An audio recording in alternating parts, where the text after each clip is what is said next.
Crees que el peligro siempre se mueve, que hace ruido, que se anuncia con señales claras, y esa creencia te ha protegido durante gran parte de tu vida, porque en la mayoría de entornos, lo que no se mueve no representa una amenaza inmediata.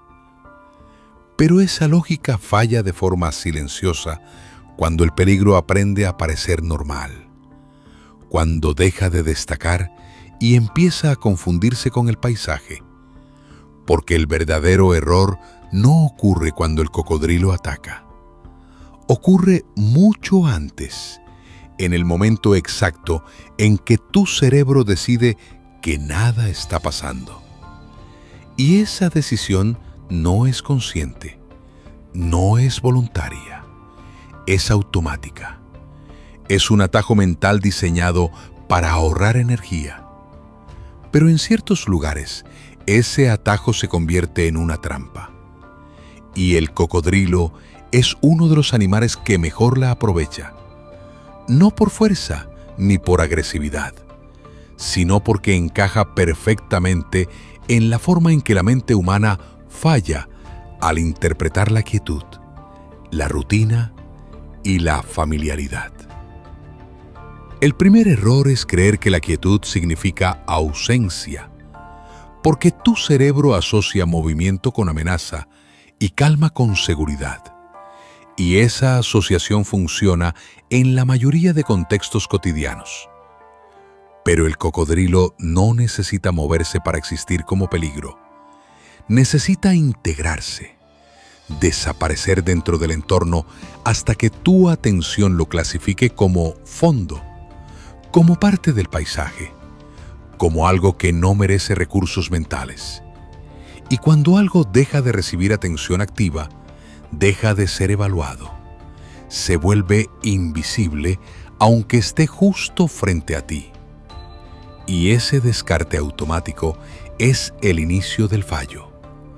Porque el cocodrilo no se oculta, se normaliza. Y cuando la mente normaliza algo, deja de cuestionarlo. El segundo error aparece cuando asumes que conoces el lugar, porque la familiaridad reduce la vigilancia de forma drástica, y el cerebro interpreta la repetición sin consecuencias como evidencia de control. Cruzas la misma orilla, caminas por el mismo sendero, te acercas al mismo punto del agua una y otra vez, y cada vez que no ocurre nada, refuerza la idea de que el riesgo es bajo o inexistente.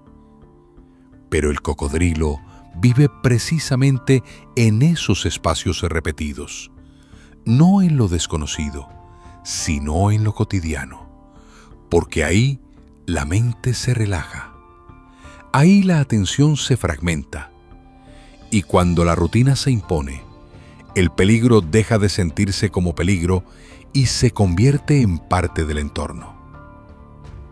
El tercer error es creer que el peligro se presenta de frente, porque el cerebro humano está diseñado para priorizar lo que tiene delante, lo que entra directamente en su campo visual principal. Y por eso orientas tu cuerpo hacia adelante y confías en que lo que no ves no representa una amenaza inmediata. Pero el cocodrilo no necesita frontalidad, necesita ángulo, necesita lateralidad.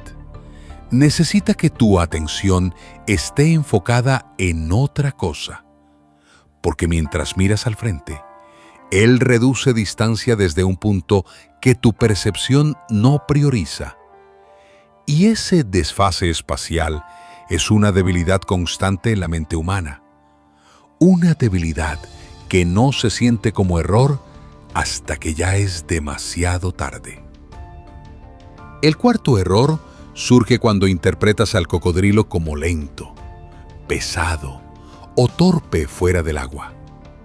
Una conclusión basada en observarlo en reposo, porque el cerebro extrapola movimiento continuo a capacidad de reacción.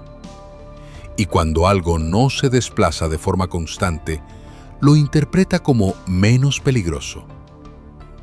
Pero el cocodrilo no está diseñado para moverse todo el tiempo. Está diseñado para concentrar energía y liberarla en ráfagas precisas.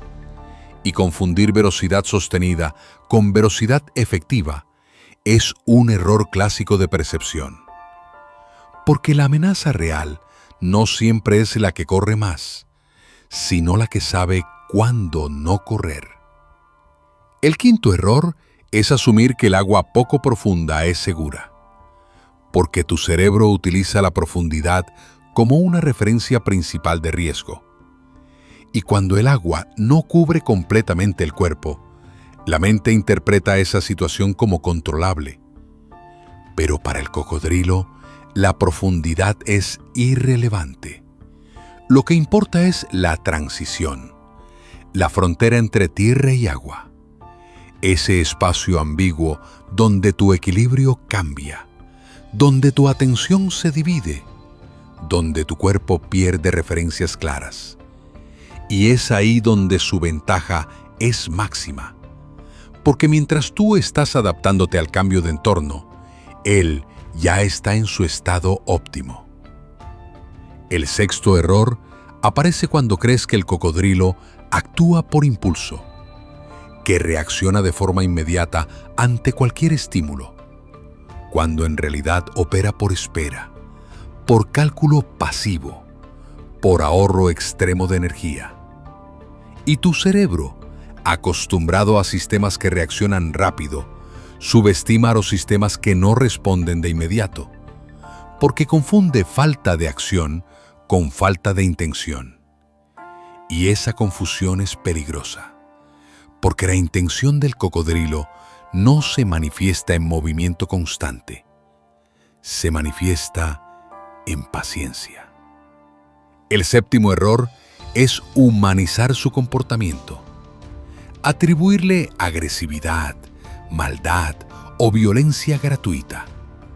Una proyección que tranquiliza de forma engañosa porque convierte el riesgo en una narrativa moral simple, donde hay un villano claro, cuando en realidad el peligro no está en una intención emocional, sino en una lógica biológica que no necesita justificarse.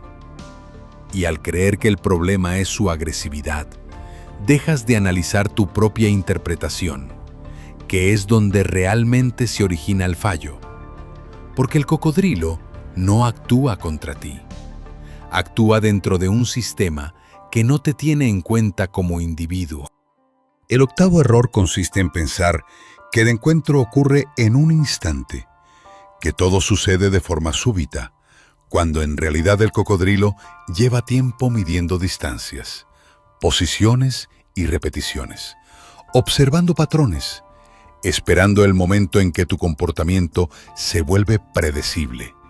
Y el momento visible es solo el final de un proceso largo que tu cerebro no registró porque estaba ocupado asumiendo normalidad.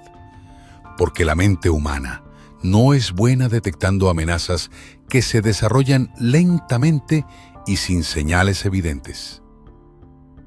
El noveno error es creer que entender al cocodrilo consiste en memorizar datos, tamaños, especies o estadísticas, cuando en realidad comprenderlo exige reconocer cómo tu mente falla al evaluar amenazas que no se comportan como esperas. Porque el problema no es la falta de información, es el exceso de confianza en tus propios modelos mentales. Y esa confianza te hace creer que tu lectura del entorno es objetiva, cuando está filtrada por millones de años de adaptación a escenarios completamente distintos. El décimo error, el más profundo, es creer que este patrón es exclusivo del cocodrilo, cuando en realidad es una regla general de la naturaleza.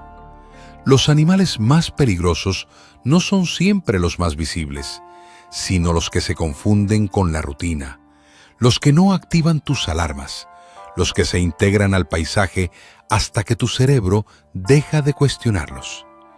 Y el cocodrilo es solo uno de los ejemplos más claros de cómo la quietud, la familiaridad y la repetición pueden convertirse en el mayor riesgo. Cuando entiendes estas 10 cosas, algo cambia. No en el cocodrilo, sino en ti. Porque el miedo deja de ser miedo al animal y se convierte en conciencia de cómo tu mente interpreta mal la calma y la costumbre. Y esta comprensión no elimina el peligro, pero sí elimina la ilusión de control, porque el verdadero problema nunca fue el cocodrilo, fue la confianza con la que creíste entenderlo.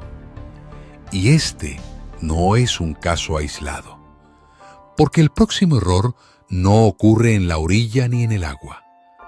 Ocurre en un entorno aún más cotidiano, donde el peligro no espera inmóvil, sino que se mueve sin ser visto.